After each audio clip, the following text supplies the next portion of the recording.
महापौर महोदया, हे छोटेसे विषयाचे ठराव आम्ही या ठिकाणी मांडलेले आहेत. कारण 14 गावामध्ये आरोग्यवर्धनीचे दवाखाने उभे केलेले आहेत, परंतु त्याचं गेले 3-4 महिने झाले परंतु ते अजून चालू केले जात नाही आहेत. त्याच्याबद्दल प्रशासनाकडे आम्ही सातत्याने पाठपुरावा करतोय, परंतु त्या ठिकाणी ते दवाखाने सुरू केले जात नाहीत.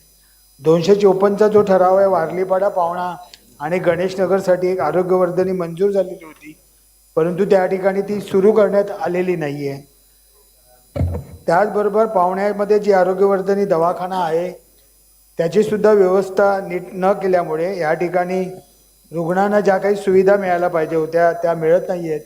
आणि महानगरपालिकेचे मात्र लाखो रुपयाचा खर्च या ठिकाणी सुरू आहे. तर याबाबत प्रशासनाने त्याची दखल घेणं फार गरजेचं आहे आणि याबाबत तातडीने काहीतरी निर्णय घेणं अत्यंत गरजेचं आहे महापौर महोदया. म्हणून मी हे ठराव प्रशासनाचे लक्ष वेधण्यासाठी आपल्या पुढे मांडलेले आहेत मॅडम.